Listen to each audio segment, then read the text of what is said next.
ಬಹಳ ಖುಷಿಯಾಗಿದ್ದೀನಿ, Okay. ಹೊಸ ಉತ್ಸಾಹದಲ್ಲಿದ್ದೀನಿ, okay ಹೊಸ ಗೆಟಪ್ ಅಲ್ಲಿ ಇದ್ದೀನಿ. 2014 ಇಸ್ವಿಲಿ ಇದನ್ನ ನಾವು ಕಟ್ಟಿ ಬಂದಿದ್ದೀವಿ ಇಲ್ಲಿಗೆ. ಓಕೆ ಅದಾದ್ಮೇಲೆ ಇಲ್ಲೇ ನಾವು ರಾಗ ಚಿತ್ರದ ನಿರ್ಮಾಣ ಇದೇ ಮನೆಯಲ್ಲಿ ನಡೆದಿತ್ತು. ಮಿತ್ರ ಅವ್ರ ಮನೆ ರಾಜ್ಯ ಪ್ರಶಸ್ತಿ ವಿಜೇತರ ಮನೆ ಅಂತ ಹೇಳಲ್ಲ, ನಾಯಿ ಮನೆ ಅಂತ ಹೇಳ್ತಾರೆ. ಅತಿಥಿಗಳು ಎಕ್ಸ್ಟ್ರಾ ಇದ್ರೆ ಅಲ್ಲೇ ಒಂದು ಬೆಡ್ ವ್ಯವಸ್ಥೆ ಮಾಡ್ಕೊಂಡಿದ್ರಿ. ಒಂದು ವ್ಯವಸ್ಥೆ, ಚೆನ್ನಾಗಿ ಊಟ ಮಾಡ್ತೀನಿ. ಓಕೆ ಮನೆಯವರು ತುಂಬಾ ಚೆನ್ನಾಗಿ ಅಡಿಗೆ ಮಾಡ್ತಾರೆ. ಓಕೆ ಆಮೇಲೆ ನಾವು ತುಂಬಾ ನ್ಯಾಚುರಲ್ ವಸ್ತುಗಳನ್ನ ಯೂಸ್ ಮಾಡ್ತೀವಿ. ನಮ್ಮ ಮಂಗಳೂರಿಗೆ ಹೋಗಿದ್ದೆ. ಮಂಗಳೂರು ಹೋದ ತಕ್ಷಣ ನಮ್ಮ ಸ್ನೇಹಿತರಲ್ಲಿ ಕುಸ್ಲಕ್ಕಿ ನಟನಾಗಿ ಪ್ರಶಸ್ತಿ ತಗೊಂಡ್ರಿ, ಪ್ರೊಡ್ಯೂಸರ್ ಆಗಿ ತುಂಬಾ ನೋವು ಸಿಕ್ತು. ನೋಡಿ, ಯಾರಿಗೆ ಕಷ್ಟ ಬರುತ್ತೆ ಅಂತ ಹೇಳಿದ್ರೆ ಕಷ್ಟ ತಕೊಳ್ಳೋಕೆ ಯಾರಿಗೆ ತಾಕತ್ತಿದೆ, ಪುರಂದರದಾಸರು ಹೇಳ್ತಾರೆ, ಹರ ತನ್ನ ಭಕ್ತರ ತಿರುವಂತೆ ಮಾಡುವ, ವರದು ನೋಡುವ ಪುತ್ಥಳಿಯ ಚಿನ್ನದಂತೆ, ಕಡಿದು ನೋಡುವ ಕಬ್ಬಿನ ಜಲ್ಲೆಯಂತೆ. ಇದು 8 ವರ್ಷ ಹಾಳು ಮಾಡ್ಕೊಂಡ್ಬಿಟ್ಟೆ, ಅದು ಬೇಜಾರಾಗ್ತಾ ಇದೆ. ಈಗ ಹೊರಗಲ್ಲೇ ಕಳೆದ್ಬಿಟ್ಟಲ್ಲ ನಾನು. ಸ್ನೇಹಿತರೆ, ನಾವೀಗ ಆರ್ ಆರ್ ನಗರದಲ್ಲಿರುವಂತಹ ನಟ ಮಿತ್ರ ಅವರ ಮನೆಗೆ ಬಂದಿದ್ದೀವಿ. ಇವರು ಹೆಸರಿನ ಹಾಗೆ ಎಲ್ರಿಗೂ ಕೂಡ ಒಂದು ರೀತಿ ಮಿತ್ರ, ಗೆಳೆಯ, ಫ್ರೆಂಡ್. ಯಾವಾಗಲೂ ಕೂಡ ಏನೇ ಬರಲಿ ನಗ್ನಗ್ತಾ ಎಲ್ಲರೊಂದಿಗೂ ಮಾತನಾಡುವಂತಹ ಒಬ್ಬ ಅಪ್ಪಟ ಸ್ನೇಹಜೀವಿ. ಸೊ ಮಿತ್ರ ಅವರ ಸಂದರ್ಶನ ಮಾಡೋದಕ್ಕೆ ನಂಗೆ ತುಂಬ ಖುಷಿ ಇದೆ. ನಮ್ಮ ಡೈಲಿ ಮಾಧ್ಯಮದಲ್ಲಿ ಅವರ ಸಂದರ್ಶನ ಮಾಡ್ತಿದ್ದೀವಿ ಅಂತ. ಸೊ ಬನ್ನಿ. ಹಾಯ್ ಸರ್, ನಮಸ್ಕಾರ. ನಮಸ್ತೆ ಸರ್, ಹೇಗಿದ್ದೀರಿ? ಬೇಗ ಬರ್ತೀನಿ, ಲೇಟ್ ಆಗಿ ಬಂದ್ಬಿಟ್ರಿ. ಹೌದಾ? ಕಾಯ್ತಾ ಇದ್ದೆ. 2 ಸಲ ಪೇಪರ್ ಓದಿದೆ. Okay okay. ಸೊ ಮಿತ್ರ ಅವ್ರು ನಮ್ಮ ಜೊತೆ ಇದ್ದಾರೆ. ನನಗೆ ತುಂಬ ಖುಷಿ ಇದೆ. ನನಗೆ ಮಿತ್ರ ಸರ್ ಹೆಚ್ಚು ಕಮ್ಮಿ ಒಂದು 15-16 ವರ್ಷಗಳಿಂದ ಗೊತ್ತು. ಬೇರೆ ಬೇರೆ ಚಾನೆಲ್ಗಳಲ್ಲಿ ಇದ್ದಂಥ ಸಂದರ್ಭದಲ್ಲಿ ಮಾತನಾಡಿದ್ವಿ, ಸಂದರ್ಶನ ಮಾಡಿದ್ವಿ. ನನ್ನ ಡೈಲಿ ಮಾಧ್ಯಮದಲ್ಲಿ ಅವರ ಇಂಟರ್ವ್ಯೂ ಮಾಡ್ತಿದ್ದೀನಿ, ಅವ್ರನ್ನ ಮಾತಾಡ್ತಾ ಇದ್ದೀನಿ. ಅವ್ರ ಲೈಫು, ಅವರ ಸಿನಿಮಾ, ಅವರು ಎಷ್ಟು ಆಂಬಿಷಿಯಸ್ ಇದ್ದಾರೆ ಅಂತ ಅನ್ನೋದನ್ನ ನಾನು ಆಗ್ಲಿಂದಲೂ ಅವ್ರನ್ನ ನೋಡ್ಕೊಂಡು ಬಂದಿದ್ದೀನಿ. ಸೊ ಎಲ್ಲದ್ರ ಬಗ್ಗೆ ಮಾತಾಡ್ಸೋಣ. ಸೊ ಪುಟಾಣಿ ಮನೆ ಮನಸ್ಸು ದೊಡ್ಡದಾಗಿದೆ. ಸೊ ಹೇಗಿದ್ದೀರಿ? ತುಂಬಾ ಚೆನ್ನಾಗಿದ್ದೀನಿ. ಓಕೆ, ಬಹಳ ಖುಷಿಯಾಗಿದ್ದೀನಿ, ಹೊಸ ಉತ್ಸಾಹದಲ್ಲಿದ್ದೀನಿ, ಓಕೆ, ಹೊಸ ಗೆಟಪ್ ಅಲ್ಲಿ ಇದ್ದೀನಿ. ಅದೇ ಬಹಳ ನಿರೀಕ್ಷೆಯಲ್ಲಿದ್ದೀನಿ. ಈ ಟೈಮಲ್ಲಿ ನೀವು ಬಂದು ಈ ಪುಟ್ಟ ಕಲಾವಿದನ ಮನೆಗೆ ಬಂದಿದ್ದೆ ಬಹಳ ಖುಷಿ. ಬಹಳ ನಿಜವಾಗ್ಲೂ ಕೂಡ ಮನಸಾರೆ ಥ್ಯಾಂಕ್ ಯು ವೆರಿ ಮಚ್. ನಿಮ್ಮ ಡೈಲಿ ಚಾನೆಲ್ಗೆ ಒಳ್ಳೇದಾಗಲಿ, ಒಳ್ಳೊಳ್ಳೆ ವಿಚಾರಗಳನ್ನು ನೀವು ಕೊಡ್ತಾ ಇದ್ದೀರಿ. ಎಲ್ಲರಿಗೂ ಇಷ್ಟ ಆಗುವಂಥ ಒಂದೊಳ್ಳೆ ಯೂಟ್ಯೂಬ್ ಮಾಧ್ಯಮವಾಗಲಿ ಅಂತ ನಾನು ಆಶಿಸ್ತೀನಿ. ಪುಟ್ಟ ಕಲಾವಿದ ಅಂತ ಹೇಳಕ್ಕೆ ಹೋಗಬೇಡಿ. ನಿಮ್ಮ ಏನಿತ್ತು ನಟನಾ ವ್ಯಾಪ್ತಿ ಇದೆಯಲ್ಲ ತುಂಬ ವಿಸ್ತಾರವಾಗಿದೆ. ಯಾಕಂದರೆ ನಾವು ಆಗಿಂದ ನೋಡ್ಕೊಂಡು ಬಂದೀವಿ. ಸರಿಸುಮಾರು 23-24 ವರ್ಷಗಳ ಜರ್ನಿ ನಿಮ್ಮದು. ಸಾಮಾನ್ಯ ಅಲ್ಲ. ಮಾತಾಡ್ತಾ ಹೋಗೋಣ. ಈ ಮನೆಗೆ ನಾನು ಹಿಂದೆ ಒಂದು ನೀವು ಇದ್ದಿದ್ದ ಮನೆಗೆ ಬಂದಿದ್ದೆ. ಈ ಸ್ವಂತ ಮನೆಗೆ ಯಾವಾಗ ಶಿಫ್ಟ್ ಆದ್ರಿ? 2014 ಇಸ್ವಿಲಿ ಇದನ್ನ ನಾವು ಕಟ್ಟಿ ಬಂದಿದ್ದೀವಿ ಇಲ್ಲಿಗೆ. ಓಕೆ. ಅದಾದ್ಮೇಲೆ ಇಲ್ಲೇ ನಾವು ರಾಗ ಚಿತ್ರದ ನಿರ್ಮಾಣ ಇದೇ ಮನೆಯಲ್ಲಿ ನಡೆದಿತ್ತು. ಒಳ್ಳೊಳ್ಳೆ ಮೆಮರೀಸ್ ಇರುವಂತಹ ಮನೆ. ಓಕೆ. ಆರ್ ಆರ್ ನಗರದ MG ಲೇಔಟ್ ಅಲ್ಲಿ ಮನೆ ಇದೆ. ನೋಡಿದ್ರಿ, ಪ್ರಶಾಂತವಾದ ಜಾಗ. ಹೌದು. ಕೆಲವು ಬೆಂಗಳೂರು ಮೈಸೂರಲ್ಲಿ ಇದ್ದಂತ ಒಂದು ಫೀಲ್ ಆಗುತ್ತೆ. ಹೌದು. ಇದೇ ನೀವು ಬೆಮೆಲ್ ಲೇಔಟ್ ಕಡೆ ಅಥವಾ ನಮ್ಮ ಇದು ಐಡಿಯಲ್ ಹೋಮ್ಸ್ ಕಡೆ ಹೋದ್ರೆ ಸ್ವಲ್ಪ ಜನಜಂಗುಳಿ ಜಾಸ್ತಿ, ಸ್ವಲ್ಪ ಸೌಂಡ್ ಎಲ್ಲ ಇರುತ್ತೆ. ಬಹಳ ಒಳ್ಳೆ ಜನರು, ನಮ್ಮ ಸುತ್ತಮುತ್ತ ಜನರಲ್ಲೂ ಬಹಳ ಪ್ರಕೃತಿ ಪ್ರಿಯರು, ಪರಿಸರ ಪ್ರಿಯರು, ಆರಾಮಾಗಿರುವಂತರು. ಎಲ್ಲೂ ಸೌಂಡ್ ಇಲ್ಲ. ಕರೆಕ್ಟ್. ನಮ್ಮ ಮನೆಯಲ್ಲ ಮಾತ್ರ ಸೌಂಡ್. 2 ಹುಲಿಗಳನ್ನ ಸಾಕಿದ್ದೀನಲ್ಲ, 2 ನಾಯಿಗಳು ವೆಲ್ಕಮ್ ಮಾಡುತ್ತೆ ಒಳ್ಳೆ ಜೋರಾಗಿನೇ. ಒಂಥರ ಇಡೀ ನಮ್ಮ ಏರಿಯಾಗೆಲ್ಲ ಕಾವಲುಗಾರರು ಅವರು. ಹೌದಲ್ಲ? ಇಲ್ಲಿ ಕೂಗೋದು ಅಲ್ಲಿ ಮೋಸ್ಟ್ಲಿ ಅಲ್ಲಿವರೆಗೂ ಕೇಳುತ್ತೆ. ಇವತ್ತು ನನ್ನ ಮನೆ ತುಂಬಾ ಫೇಮಸ್ ಅಂತ ಹೇಳಿದ್ರೆ, ನಾನು ಮನೆ ಕಟ್ಟಿ ಮಿತ್ರ ಅವ್ರ ಮನೆ ರಾಜ್ಯ ಪ್ರಶಸ್ತಿ ವಿಜೇತರ ಮನೆ ಅಂತ ಹೇಳಲ್ಲ, ನಾಯಿ ಮನೆ ಅಂತ ಹೇಳ್ತಾರೆ. ಅಲ್ಲ, ನಾಯಿ ಮನೆ ಹತ್ರ ಇದ್ರಿ ಝೊಮ್ಯಾಟೋದವ್ರನ್ನ ಬರ್ತಾರ, ಸರ್ ನಾಯಿ ಇದೆಯಲ್ಲ ಸರ್ ಮನೆ ಹತ್ರ ಇದ್ದೀನಿ, ನಾಯಿ ಮನೆಯಲ್ಲಿ ಇದ್ದೀನಿ ಅಂತ ಹೇಳ್ತಾರೆ. ಓಕೆ.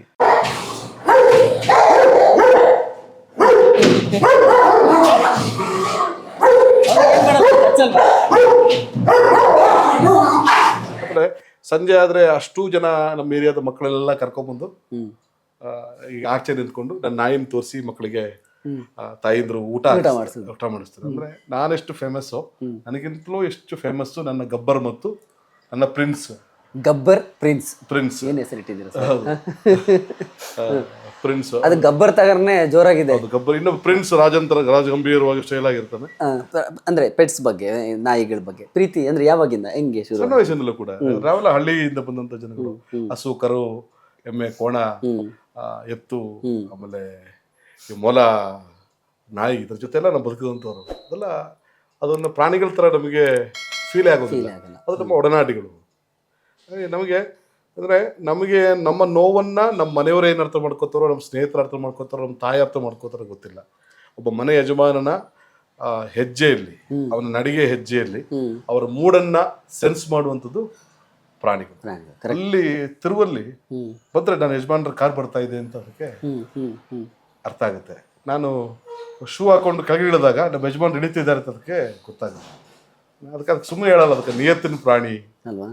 ಓಕೆ, ತುಂಬ ಪೀಸ್ಫುಲ್ ಆಗಿದೆ. ನೀವು ಹೇಳ್ದಂಗೆ ಏರಿಯಾನು ತುಂಬ ಪೀಸ್ಫುಲ್ ಆಗಿದೆ. ನಿಮ್ಮ ಮನೆಯೊಳಗಡೆ ಬಂದ ತಕ್ಷಣ ಒಂಥರ ಒಂದು ಪಾಸಿಟಿವ್ ವೈಬ್ಸ್ ಕಾಣಿಸ್ತು. ಯಾವಾಗ ಅಂದ್ರೆ ಈ ಜಾಗ ಯಾವಾಗ ತಗೊಂಡಿದ್ರಿ ನೀವು? 2012 ಅಲ್ಲಿ ಈ ಜಾಗನ ತಗೊಂಡು. ಎಷ್ಟು ಬೆಡ್ರೂಮ್ ಮನೆ ಇದು? ಇದು 4 ಬೆಡ್ರೂಮ್ ಇದೆ. ಕೆಳಗಡೆ ಒಂದು ಆಫೀಸ್ ಇದೆ, ಮಿತ್ರ ಎಂಟರ್ಟೈನರ್, ಸಿನೆ ಕ್ರಿಯೇಷನ್ಸ್ ಅಥವಾ ಮಿತ್ರ ಇವೆಂಟ್ಸ್ ಕರೆಕ್ಟ್ ಎಲ್ಲವೂ ಕೂಡ ಆಫೀಸ್ ಅಲ್ಲಿಂದಲೇ ನಾನು ರನ್ ಮಾಡ್ತೀನಿ. ಒಂದು ಕಾರ್ ಪಾರ್ಕಿಂಗ್ ಇದೆ, ಒಂದು ಸಣ್ಣ ಡೈನಿಂಗ್ ರೂಮ್ ಇದೆ, ಕಿಚನ್ ಇದೆ. ನೋಡ್ತೀರಾ, ನಾವೇನು ಕ್ಲೀನ್ ಏನು ಮಾಡಿಟ್ಟಿಲ್ಲ, ಏನ್ ತೊಂದ್ರೆ ಇಲ್ಲ. ಮನೆ ಅಂದ್ಮೇಲೆ ಹಂಗೆ ಇರ್ಬೇಕು. ಮನೆಯೇ ಮಂತ್ರಾಲಯ, ಮನಸ್ಸೇ ದೇವಾಲಯ. ಇದು ನಮ್ಮ ಡೈನಿಂಗ್, ನಾವು ಕೂತು ಊಟ ಮಾಡುವಂತ ಜಾಗ. ತುಂಬಾ ಚೆನ್ನಾಗಿದೆ. ಯಾರಾದರೂ ಅತಿಥಿಗಳು ಎಕ್ಸ್ಟ್ರಾ ಇದ್ರೆ ಅಲ್ಲೇ ಒಂದು ಬೆಡ್ ವ್ಯವಸ್ಥೆ ಮಾಡ್ಕೊಂಡಿದ್ರಿ. ವ್ಯವಸ್ಥೆ. Okay, cool. ಸೊ ಇದ್ರಲ್ಲಿ ಅಂದ್ರೆ 4 ಬೆಡ್ರೂಮ್ ಅಲ್ಲಿ ಒಂದು ರೂಮ್ ಇದು. ಹೌದು, ಅದು ಬೇರೆ 3 ಇದೆ. ಬೆಡ್ರೂಮ್ 3 ಬೇರೆ ಇದೆ. ಇದು ಒಂದು ರೂಮ್ ಅನ್ನ ನೀವು ಡೈನಿಂಗ್ ಇದಕ್ಕೆ ಇದು ನಮ್ಮ ಪುಟಾಣಿ ಕಿಚನ್. ಓಕೆ, ಇದು ನನ್ನ ಫೇವರೇಟ್ ಜಾಗ. ನಾನು ಜಾಸ್ತಿ ಟೈಮ್ ಇಲ್ಲಿ ಸ್ಪೆಂಡ್ ಮಾಡ್ತಾ ಇರ್ತೀನಿ. ಓಕೆ, ಜಾಸ್ತಿ ನನ್ನ ಕುಕ್ಕಿಂಗು ಶೈಲಿ ಎಲ್ಲ ಇಲ್ಲೇ ಮಾಡುವಂಥದ್ದು.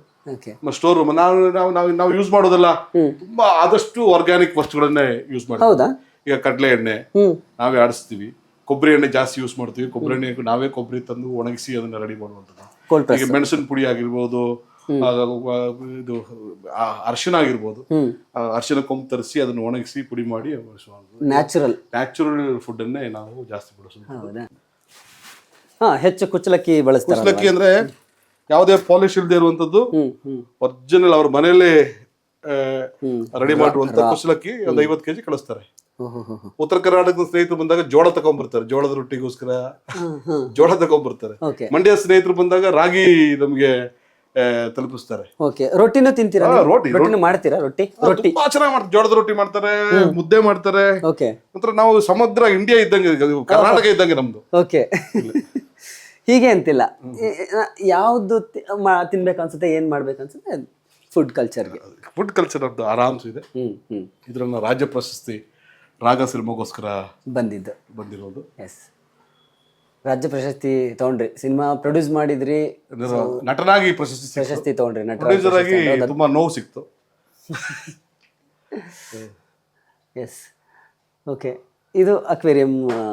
ನಿಮ್ದು ಯಾವ ಫಿಶ್ ಇದೆ ಸರ್? ಇದು ಒಂದು ಪ್ಯಾರೆಟ್ ಫಿಶ್. ಓಕೆ, ಬಹಳ ಫ್ರೆಂಡ್ಲಿ ಇದು. ಓಕೆ, ತುಂಬಾ ಫ್ರೆಂಡ್ಲಿ. ಹಿಂಗೆ ಬಂದ ತಕ್ಷಣ ಬಂದ್ಬಿಡ್ತದು. ಯಾರು ಇಳಿದಿದ್ದಾಗ ಅದ್ರ ಜೊತೆ ಒಳ್ಳೆ ಟೈಮ್ ಸ್ಪೆಂಡ್ ಮಾಡತ್ತೀವಿ. ಆಮೇಲೆ ಬಹಳ ಪಾಸಿಟಿವ್ ಆಗಿರುವಂತದ್ದು. ಅಷ್ಟು ಜನ, ಒಂಥರ 9 ಜನ ಇದಾರೆ ಅದರಲ್ಲಿ. ಬಾ, ಬೇರೆ ಏನೋ ಮೂಡಲ್ ಇದೆ. ಹೌದಾ? ಇಲ್ಲಾಂದ್ರೆ ಹಿಂಗ್ ಸೌಂಡ್ ಮಾಡಿದ ತಕ್ಷಣ ಓಡ್ ಬಂದ್ಬಿಡ್ತದೆ. ಅಷ್ಟು ಜನ ನಿಂತ್ಕೊಂಡ್ಬಿಡ್ತಾರೆ. ಪ್ಯಾರೆಟ್ ಫಿಶ್ ನಿಮ್ಗೆ ಹೆಂಗ್ ಬೇಕೋ ಹಂಗೆ ಮನೇನ ಸೆಟ್ ಮಾಡ್ಕೊಂಡಿದ್ದೀರಿ, ಪೀಸ್ಫುಲ್ ಆಗಿರೋ ಥರ.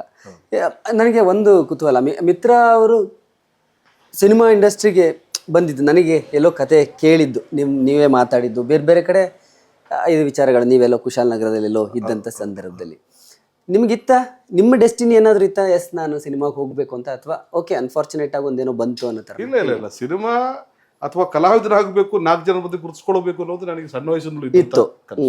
ಅದಕ್ಕೋಸ್ಕರ ನನ್ನ ಪ್ರಯತ್ನಗಳಿತ್ತು, ಅದಕ್ಕೋಸ್ಕರ ನನ್ನ ದಾರಿ ಇತ್ತು. ಅದು ನನಗೆ ಇದು ಬಯಸದೆ ಬಂದಿರುವಂತ ಭಾಗ್ಯ ಅಲ್ವಲ್ಲ, ಬಯಸಿ ಬಂದಿರುವಂತದ್ದೇ ಭಾಗ್ಯ ಇದು.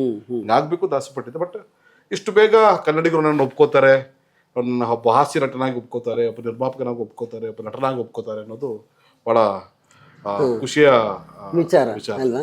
ಕಿರುತೆರೆ ನಿಮ್ ಜರ್ನಿ ಫಸ್ಟ್ ಶುರುವಾಗಿದ್ದು ಅಂದ್ರೆ ನಟರ ರಂಗಭೂಮಿಯಿಂದ ಶುರುವಾಗಿ ವೀರಭೂಮಿ ಪ್ರವಾಸಿ ಗ್ರಾಮದಲ್ಲಿ ವಾರಾಂತ್ಯದಲ್ಲಿ ಇರುವಂತಹ ಮನೋರಂಜನೆ ಒಂದು 5-6 ವರ್ಷಗಳ ಕಾಲ ಪ್ರವಾಸಿಗರನ್ನ ರಂಜಿಸೋದು ಮಾಡ್ತಾ ಇದ್ರಿ. ಹೌದು, ಅಲ್ಲೇ ಅದ್ರ ಮೂಲಕ ನಮ್ಮ ಫೈನಲ್ ಕಟ್ ಪ್ರೊಡಕ್ಷನ್ ಅವರು ಕೊಟ್ಟಂತ ತುಪ್ಪದ ಊಟ, ಜಾನೇಶನ್ ಪಾತ್ರ, ಸಿಡಿಲಲ್ಲಿ ಪಾಪ ಪಾಂಡು ಎಲ್ಲ ಸಿಕ್ಕಿದ್ದು. ಅದಾದ್ಮೇಲೆ ಮನಸಾರೆ ಯೋಗರಾಜ್ ಭಟ್ರ ಜೊತೆ ಜರ್ನಿ, ಹೆಚ್ಚು ಕಮ್ಮಿ 150 ಸಿನಿಮಾಗಳು ಆಗಿದೆ ಅಲ್ವಾ? 22-23 ವರ್ಷದಲ್ಲಿ 150 ಸಿನಿಮಾ ಒಬ್ಬ ನಟ ಮಾಡೋದಿದೆಯಲ್ಲ, ತುಂಬ ಚಿಕ್ಕ ವಿಷಯ ಅಂತೂ ಅಲ್ವೇ ಅಲ್ಲ ಅದು.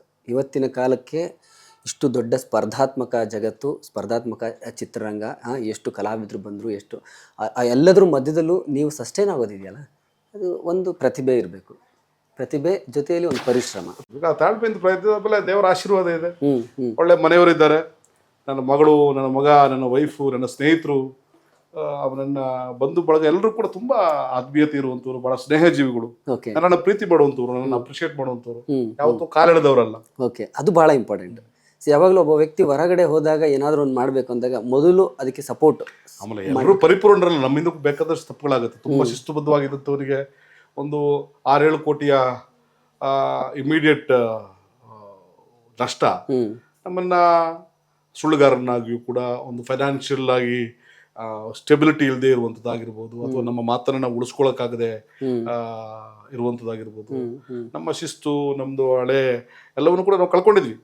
ಮತ್ತೆ ಪುನಃ ನಾವು ಒಳ್ಳೆ ಫ್ಯಾಮಿಲಿ ಇದ್ದಾಗ ನಮ್ಮನ್ನ ಇಲ್ಲ ಅವ್ರು ಸರಿ ಮಾಡ್ತಾರೆ, ನಾಳೆ ಸರಿ ಆಗ್ತಾರೆ ಅನ್ನೋ ನಂಬಿಕೆ ಇದ್ದಾಗ ಪುನಃ ರಿದಮ್ ಬ್ಯಾಕ್ ವಾಪಸ್ ಬರುತ್ತೆ. ಎಲ್ಲರಿಗೂ ಕೂಡ ಈ ಪ್ರಪಂಚಕ್ಕೆ ಬೆಳಕು ಕೊಡೋ ಸೂರ್ಯನಿಗೆ ಗ್ರಹಣ ಬಿಡಲ್ಲ. ನಾವೆಲ್ಲ ಉಲುಬಾನವರು ಅಲ್ವಾ? ತುಂಬಾ ಸಣ್ಣ ಹಂತದಿಂದ ಬೆಳೆದವ್ರು ನೀವು. ನಿಮ್ದೇ ಒಂದು ಏನ್ ಹೇಳ್ತೀವಿ, ಒಂದು ಪುಟ್ಟ ಪ್ರಪಂಚ ಕಟ್ಕೊಂಡ್ರಿ, ಕಲಾವಿದರಾಗಿ ಒಂದು ನಿಮ್ದೇ ಆದಂಥ ಒಂದು ಏನು ಹೇಳ್ತೀವಿ ಪ್ಲಾಟ್ಫಾರ್ಮ್ನ ಕ್ರಿಯೇಟ್ ಮಾಡ್ಕೊಂಡ್ರಿ. ಒಂದು ಐಡೆಂಟಿಟಿ ಕ್ರಿಯೇಟ್ ಮಾಡ್ಕೊಂಡ್ರಿ.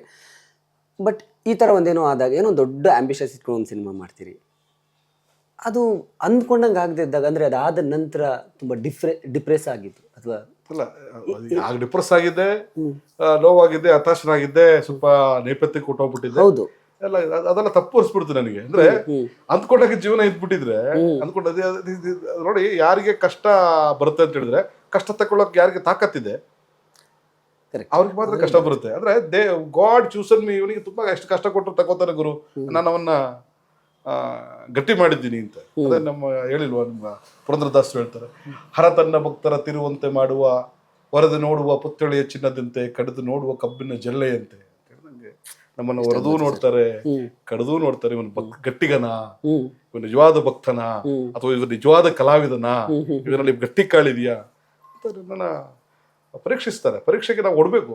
ಬನ್ನಿ ಆಯ್ತು, ರೆಡಿ, ಒಂದೊಡದ್ಯಾ, ಕೊಡು ಇನ್ನೊಂದೆರಡು ಇಟ್ಟು, ಕಷ್ಟಗಳು ಕೊಡಪ್ಪ, ನನಗೆ ಕಷ್ಟ ಎಷ್ಟು ಬೇಕಾದ್ರೂ ಕೊಡು, ರಿಕ್ವೆಸ್ಟ್ ಇಷ್ಟೇ, ಕಷ್ಟಗಳನ್ನು ಎದುರಿಸೋ ಶಕ್ತಿನೂ ಕೊಟ್ಬಿಡು,